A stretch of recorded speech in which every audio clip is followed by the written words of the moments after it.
Amari, aka Kayakure, and welcome to the Wise Arts Cultivation in the Misty Realm.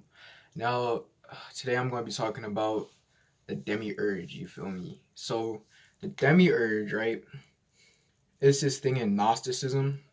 I call it the Demiurge. It's like, its name means like the creator or something like that. Something akin to the creator.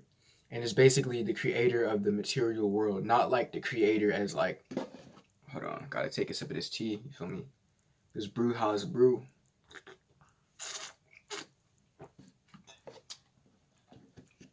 But not as like a lot of people like to call the creator as in like your higher self or like God or something like that. Well, in Gnosticism, the this kind of is Platonism where Dolo be like casting spells upon. Like he be like fuck Platonism and shit. I don't know, I find Gnosticism kinda interesting, but you feel me? But so it's like the creator, yeah, the demiurge. So the creator is like the creator of the material plane. So it's basically a demon in a sense because like to get down to this level into this dimension, you kind of have to be demonic, right? So the story of the demiurge is actually the wisdom goddess Sophia, who I think she's associated with Venus, right? But Sophia means wisdom in Greek or something like that, right? So Sophia, the wisdom goddess, um, she was an aspect of another. So okay, let me just break this down also, right? So in Gnosticism, this is why I like Gnosticism because they break like the gods and goddesses down as basically concepts or thoughts. You know what I mean? Which is basically like how it really is because entities rule over certain intellectual properties. You feel me? Certain thoughts, right?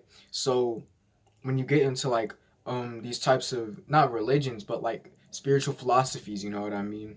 When you get into these, well, it's kind of religious off of Christianity, but to me, this really doesn't even align with Christianity at all. You feel me? When you get into these like types of philosophies, you know what I mean, and they talk about all these entities, they're talking about them from a higher spectrum, and in that higher spectrum, their thoughts and feelings, right? So Sophia was wisdom itself, right? That's what Sophia was. But Sophia also had an aspect of another goddess. I forgot what the Greek name is, but it's called fullness, right? So that's gonna come into play later, right? So she has a son, but it's similar to like immaculate conception, and in a sense they didn't really explain it well from what I read, but it was kind of like she had a son, right? Off of like kind of like not perverted, but what I'm just gonna say like a perverted action, not sex, something else. But she, I guess it's just her being a demon or like a de-evolved like light form. You know what I mean? So like I guess she sunk herself to a level where she could give birth to the demiurge, basically the material the material god, right? So or the materialistic god, right? So when he was birthed, Sophia was so ashamed that Sophia kind of cast him away and cast him away in a cloud of sorts, right? His own kind of like a bubble, right? And in that cloud, that's when um the demiurge started creating his own like realm in his own universe. This kind of goes back to what the Bible says about like the devil ruling the earth, right? Because in a sense the devil rules the earth, right? Because you got to get low and sink to the demonic level to even be on earth. All of us did this, you know what I mean? Everybody that's on earth, every animal is demonic to a certain sense because we all sunk down to the earth, you feel me? So it was like when Orion was in that bubble, you feel me? Orion, not Orion. I'm thinking about Zoroastrianism, the demiurge. That's what I meant to say, because Orion is kind of similar to the demiurge, but that's Zoroastrian. I'll talk about that later, sometime later. You feel me? But like when the demiurge was in like that cloud bubble, right? The aspect of fullness that Sophia had given to the demiurge kind of filled his conscious, right? And made him think that he was everything. He was full. That goes back to like the devil, right? Because what the devil does, the devil tries to become God, right? Or Satan, Lucifer, you feel me? The light. So like Lucifer takes it upon itself to be God. That's kind of what Jesus did when Jesus took the cross for everybody's sins. You feel me? That's trying to be God, honestly. That's playing fucking God, right? That's really in a sense what it is, right?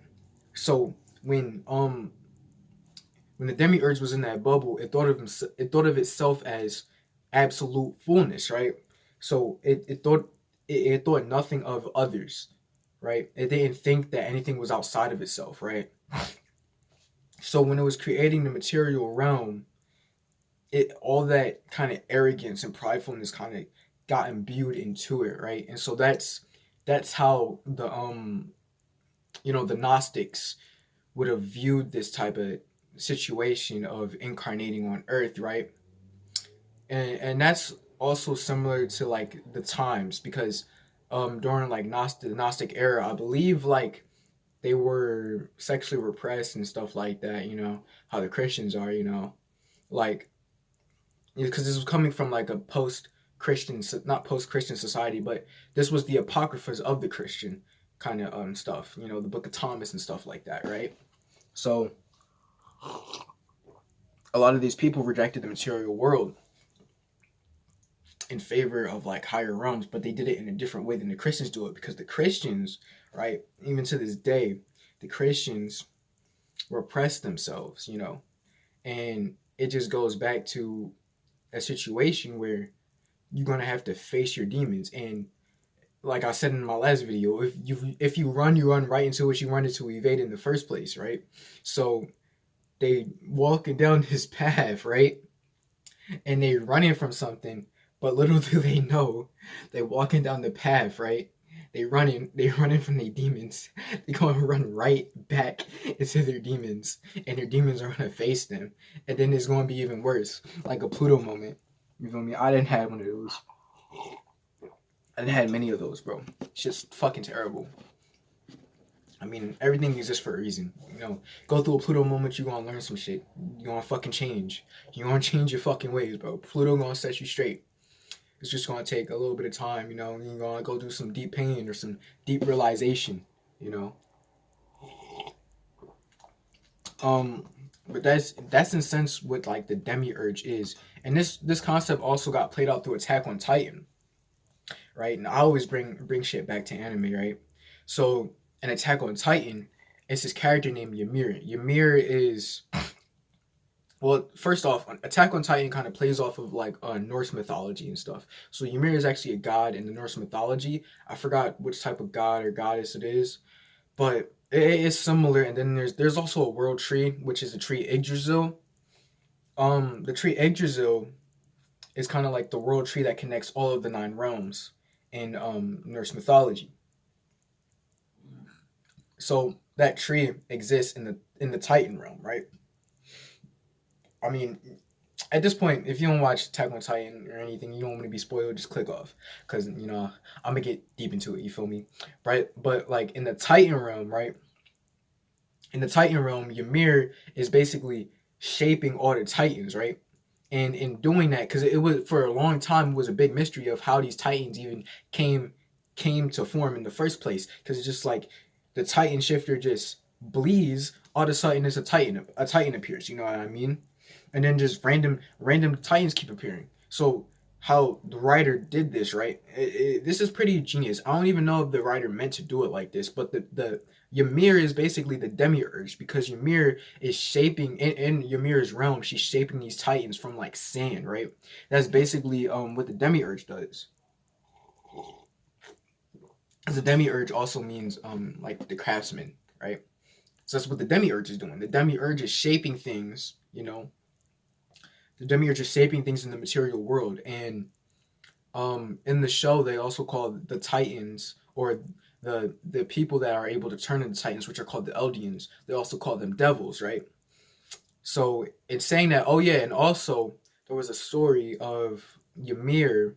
It's like Ymir is a legend, so there's so many different stories of Ymir in like the mythos of of Attack on Titan, right? So there was a story that one day Ymir made a deal with the devil, aka the Demiurge. It's all the same thing. And then when it was finally revealed what Ymir actually did, she fell into a tree. She fell into water, right? She fell just like Adam and Eve. When Adam and Eve fell when they sinned against God and they fell. So that's basically depicting when you fall into your desires. She fell into water, and then it was like a spinal cord that attached to her back and connected to her. So she basically fell into her desires, and that spine was all the material that could kind of develop when she got so demonic. I don't know. I might stop using that word. I don't know because I be saying that a lot. When she got so demonic, right? The spine kind of attached to her, and then she was basically became the demiurge itself. That's why the Eldians are looked at as being cursed, because they have all that, like, they have all that weight to them. It's similar to like a concept I bring up a lot is like with Scorpios, because I'm biased towards Scorpios because I'm a Scorpio ascendant.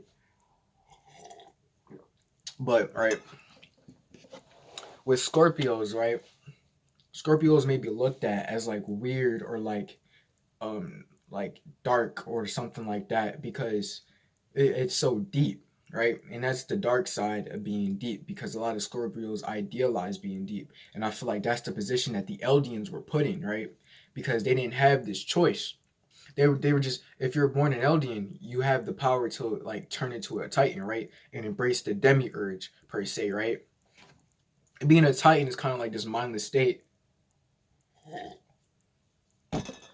where you just do things on impulse, I guess.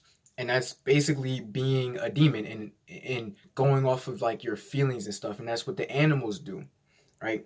The animals go off of instincts and stuff. They don't really have time to think because they're in the wild, aka they kind of in hell. You know what I mean?